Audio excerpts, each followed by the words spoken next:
Python has multiple data types and data structures that you can use to store and manipulate data efficiently.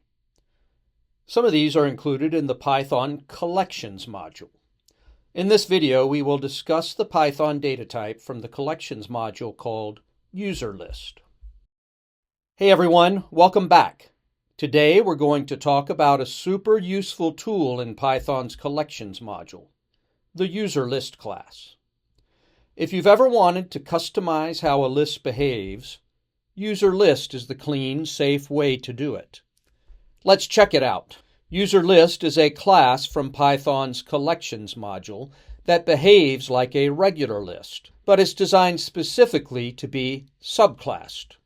It wraps a list internally so you can override and extend its behavior without any weird side effects.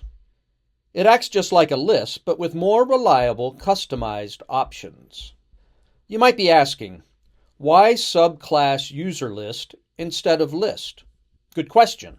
While you can subclass list, it's not always safe. Python's built-in list methods are implemented in C, and they can bypass your custom logic.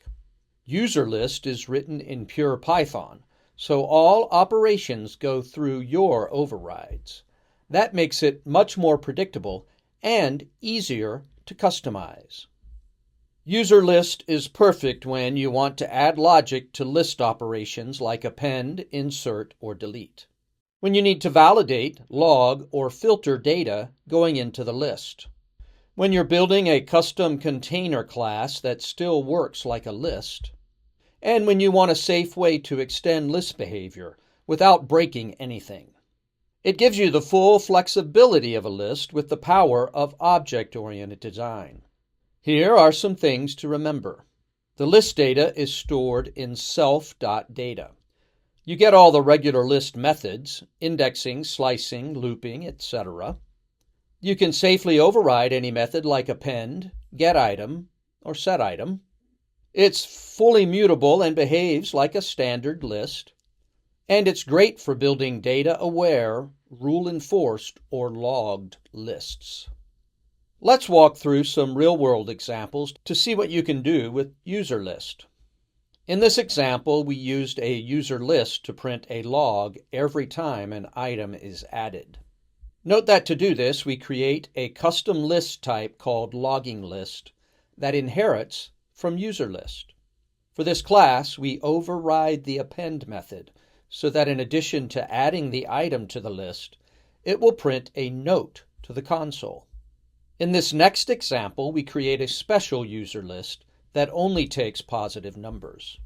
As before, we create a custom list called positive list that will inherit from user list. Within this new class, we override the append method and include logic that will allow only positive values to be added to the list. In our final example, we make sure that all items added to the list are converted to type string. Once again, we create a class that inherits from userlist and then override the append method. As you can see, userlist makes it easy to build your own powerful, rule-based list classes, clean and simple. So that's a quick tour of Python's collections.userlist.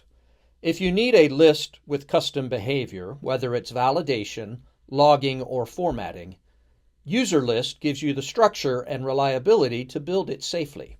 If you found this helpful, go ahead and like the video, subscribe for more Python tips, and let us know in the comments how you'd customize a list in your next project. Thanks for watching, and as always, happy coding.